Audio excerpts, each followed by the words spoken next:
ओम गण गणपते नमः। बोले गणेश जी महाराज की जय, बुध देव की जय। प्रिय भक्तजनों, बुध को बुद्धि का कारण माना गया है, जो कि एक महत्वपूर्ण ग्रह भी है। अगर किसी की कुंडली में बुध खराब हो तो उसके जीवन में कभी भी तरक्की नहीं होती है, साथ ही उसे कभी भी कामयाबी नहीं मिलती है। बुध को व्यापार और बहन बेटी का कारक भी माना जाता है। इस दिन भगवान गणेश का दिन होता है, जो कि बुद्धि के देवता माने जाते हैं, जो अपने भक्तों के सभी विघ्न बाधाओं को हरण कर लेते हैं। इसीलिए उन्हें विघ्नहर्ता भी कहा जाता है। अगर कोई इनका सच्चे मन से पूजन करे तो उनको जीवन में धन और सुख समृद्धि की कभी कमी नहीं रहती। और भगवान गणेश, जिन्हें विघ्नहर्ता भी कहते हैं, उनकी पूजा अर्चना करने से जीवन के सभी दुख दूर हो जाते हैं। और इस दिन व्रत रखने का भी विधान है। अगर कोई इस दिन सच्चे मन से गणेश जी की आराधना करता है तो उसके जीवन के सभी कष्ट दूर हो जाते हैं। तो आज हम इस वीडियो में बुधवार की व्रत कथा सुनेंगे। इस कथा को सुनने अथवा पाठ करने मात्र से आपके जीवन में धन, बल, बुद्धि, विद्या की वृद्धि होती है तथा आने वाले सभी संकटों का नाश होता है। तो आइए सुनते हैं। उससे पहले आप सभी प्रेम से बोलिए श्री गणेश जी महाराज की जय, बुध देव की जय। प्राचीन काल की बात है। किसी ग्राम में एक साहूकार अपनी पत्नी के साथ रहता था। पति पत्नी दोनों भगवान गणेश जी की पूजा करते थे और दिन दुखियों की मदद करने के लिए हमेशा तत्पर रहते थे। और ईश्वर की कृपा से उनके पास धन धान्य की कोई कमी नहीं थी। कमी थी तो बस एक संतान की। पति पत्नी संतान नहीं होने से दुखी रहते थे। तब गांव वाले संतान न होने की वजह से उन्हें हमेशा ताने सुनाते थे। पर साहूकार और उसकी पत्नी को ईश्वर पर पूर्ण विश्वास था। ईश्वर ने जरूर कुछ अच्छा सोच के रखा होगा हमारे लिए, ऐसा सोचा करते थे। एक बार वह पति पत्नी मंदिर में भगवान गणेश जी के दर्शन और पूजा अर्चना करने गए। और जब वे दोनों पूजा करके बाहर आए तो उन्होंने देखा कि एक बालक मंदिर की सीढ़ियों पर बैठकर रो रहा है। और उसके पास किसी को ना देखकर पति पत्नी दोनों बालक के पास गए और बालक को शांत कराया और उसके माता पिता को ढूंढने लगे। और जब उस बालक के माता पिता पति पत्नी को नहीं मिले तो वे दोनों बच्चे को मंदिर के पुजारी के पास ले गए और उन्होंने पुजारी से बोला, ये बच्चा हमें रोते हुए मंदिर के बाहर मिला है, क्या आप इसके माता पिता को जानते हैं? तब पुजारी ने कहा, नहीं। और अब पति पत्नी और पुजारी तीनों लोग बालक के माता पिता को ढूंढने लगे। काफी देर ढूंढने पर बच्चे के माता पिता नहीं मिले। तब पुजारी ने साहूकार और उसकी पत्नी को कहा, आप इस बालक को अपने घर ले जाइए। अगर इसके माता पिता इसे ढूंढते हुए आए तो मैं उन्हें लेकर आपके घर आ जाऊंगा। तब साहूकार और उसकी पत्नी बच्चे को लेकर अपने घर चले गए। काफी समय बीत गया और बालक के असली माता पिता का कोई पता नहीं चला। तो उन्होंने गांव के सरपंच से अनुमति लेकर बच्चे को गोद ले लिया और उस नन्हे से बालक का नाम गणेश रख दिया। और कुछ दिन बाद गांव में एक पति पत्नी आए जो चोर थे। गांव में जाकर उन्हें पता चला कि गांव में सबसे ज्यादा धनी व्यक्ति साहूकार है, जिसकी कोई संतान नहीं है। और उन्होंने एक बच्चे को गोद लिया है जिसके माता पिता का कोई पता नहीं है। और वे दोनों चोर पति पत्नी अब विचार करने लगे कि साहूकार को कैसे लूटा जाए। तभी उन्होंने योजना बनाई कि वे दोनों बच्चे के असली माता पिता बनकर जाएंगे और योजना बनाकर पति पत्नी दोनों मंदिर में जाकर बैठकर रोने लगे। उन्हें रोता देखकर मंदिर के पुजारी आए और उनके रोने का कारण पूछने लगे। पति पत्नी ने बताया कि आज से 4 साल पहले इसी मंदिर में हमारा बच्चा खो गया था, उसे ही याद करके हम रो रहे हैं और तब से हम अपने बच्चे को अलग अलग जगह खोज रहे हैं, पर वह हमें कहीं नहीं मिला। तब पुजारी ने बोला, एक बालक है जो उन्हें 4 साल पहले मंदिर की सीढ़ियों पर मिला था, शायद वह आपका ही पुत्र हो। वह बालक गांव के साहूकार के घर पर है, आप लोग मेरे साथ चलिए, मैं आपसे आपके पुत्र को मिलवाता हूँ। और इतना कहकर पुजारी उन दोनों पति पत्नी को लेकर साहूकार के घर चल दिए और वहां जाकर पुजारी ने साहूकार को बताया कि गणेश के असली माता पिता मिल गए हैं और वह गणेश को लेने आए हैं। और यह सुनते ही साहूकार और उसकी पत्नी दोनों बहुत दुखी हुए, लेकिन वे दोनों गणेश को उसके असली माता पिता को सौंपने के लिए तैयार हो गए। और शाम का वक्त था। साहूकार ने उन दोनों पति पत्नी से बोला, आप लोग आज विश्राम करें और कल प्रातः काल होते ही निकल जाइएगा। और यह सुनते ही पति पत्नी दोनों खुश हो गए, क्योंकि उन्हें चोरी करने का मौका मिल गया था। और तब रात्रि को जब साहूकार और उसकी पत्नी सोने चले गए, तभी दोनों चोर पति पत्नी उठे और चोरी करने के लिए तिजोरी को तोड़ने लगे। और आवाज सुनकर घर का नौकर जग गया और उसने जाकर देखा तो वही पति पत्नी थे जो खुद को गणेश का माता पिता बता रहे थे।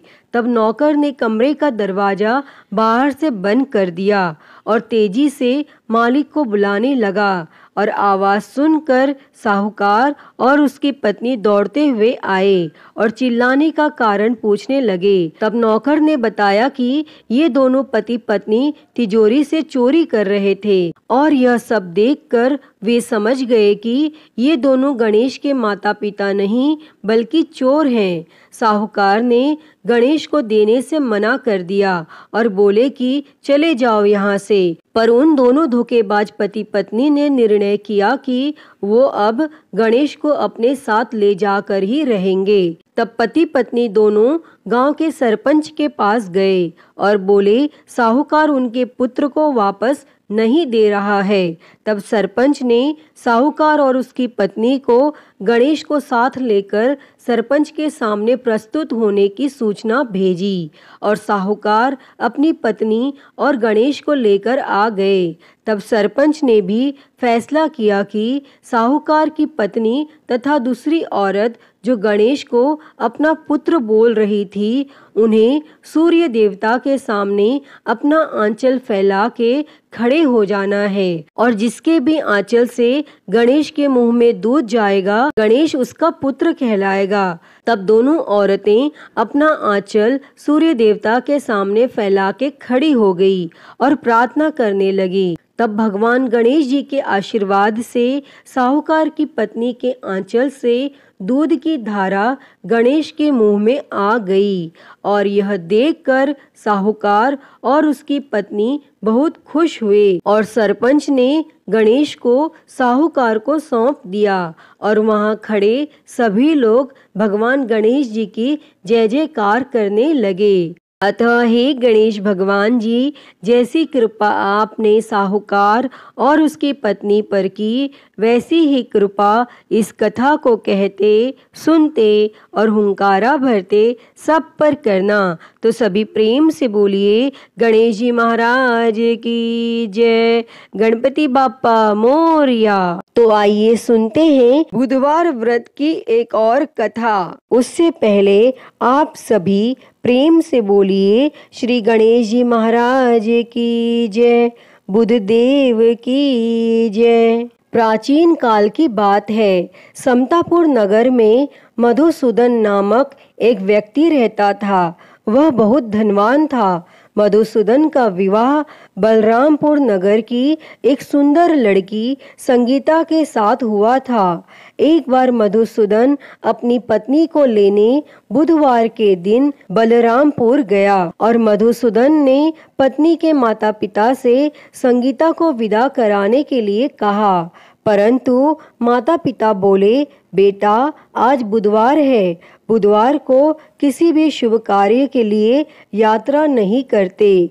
लेकिन मधुसूदन नहीं माना और उसने ऐसे शुभ अशुभ की बातों को न मानने की बात कही। तब संगीता के माता पिता ने मजबूरी में अपनी बेटी की विदाई की और दोनों ने बैलगाड़ी से यात्रा प्रारंभ की और 2 कोस की यात्रा के बाद उसकी गाड़ी का एक पहिया टूट गया और वहां से दोनों ने पैदल की यात्रा शुरू की। तब रास्ते में संगीता को प्यास लगी और मधुसूदन उसे एक पेड़ के नीचे बैठाकर जल लेने चला गया और थोड़ी देर बाद जब मधुसूदन कहीं से जल लेकर वापस आया तो वह बुरी तरह हैरान हो उठा, क्योंकि उसकी पत्नी के पास उसकी ही शक्ल सूरत का एक दूसरा व्यक्ति बैठा था और संगीता भी मधुसूदन को देखकर हैरान रह गई और वह दोनों में कोई अंतर नहीं कर पाई। तब मधुसूदन ने उस व्यक्ति से पूछा, तुम कौन हो और मेरी पत्नी के पास क्यों बैठे हो? और मधुसूदन की बात सुनकर उस व्यक्ति ने कहा, अरे भाई, यह मेरी पत्नी संगीता है। मैं अपनी पत्नी को ससुराल से विदा करा कर लाया हूँ, लेकिन तुम कौन हो जो मुझसे ऐसा प्रश्न कर रहे हो? और यह सुन मधुसूदन ने कहा, तुम जरूर कोई चोर या ठग हो। यह मेरी पत्नी संगीता है, मैं इसे पेड़ के नीचे बैठाकर जल लेने गया था। तब इस पर उस व्यक्ति ने कहा, अरे भाई, झूठ तो तुम बोल रहे हो। संगीता को प्यास लगने पर जल लेने तो मैं गया था। मैंने तो जल लाकर अपनी पत्नी को पिला भी दिया है। अब तुम चुपचाप यहाँ से चलते बनो, नहीं तो किसी सिपाही को बुलाकर तुम्हें पकड़वा दूंगा। और इस तरह दोनों एक दूसरे से लड़ने लगे और उन्हें लड़ते देख बहुत से लोग वहां एकत्र हो गए और नगर के कुछ सिपाही भी वहां आ गए और सिपाही उन दोनों को पकड़कर राजा के पास ले गए। और सारी कहानी सुनकर राजा भी कोई निर्णय नहीं कर पाया और संगीता भी उन दोनों में से अपने वास्तविक पति को नहीं पहचान पा रही थी और राजा ने दोनों को कारागार में डाल देने के लिए कहा।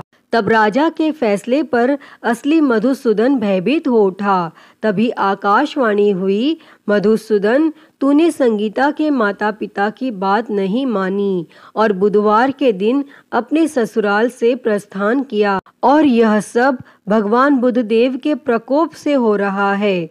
तब मधुसूदन ने भगवान बुद्धदेव से प्रार्थना की कि हे भगवान बुद्धदेव, मुझे क्षमा कर दीजिए, मुझसे बहुत बड़ी गलती हुई और भविष्य में अब कभी बुधवार के दिन मैं यात्रा नहीं करूंगा और सदैव बुधवार को आपका व्रत किया करूंगा। तब मधुसूदन की प्रार्थना करने से भगवान बुद्धदेव ने उसे क्षमा कर दिया और तभी दूसरा व्यक्ति राजा के सामने से गायब हो गया। तब राजा और दूसरे लोग इस चमत्कार को देखकर हैरान हो गए और भगवान बुद्धदेव की इस अनुकंपा से राजा ने मधुसूदन और उसकी पत्नी संगीता को सम्मान पूर्वक विदा किया और कुछ दूर चलने पर रास्ते में उन्हें बैलगाड़ी मिल गई और बैलगाड़ी का टूटा हुआ पहिया भी जुड़ा हुआ था और दोनों उसमें बैठकर समतापुर की ओर चल दिए।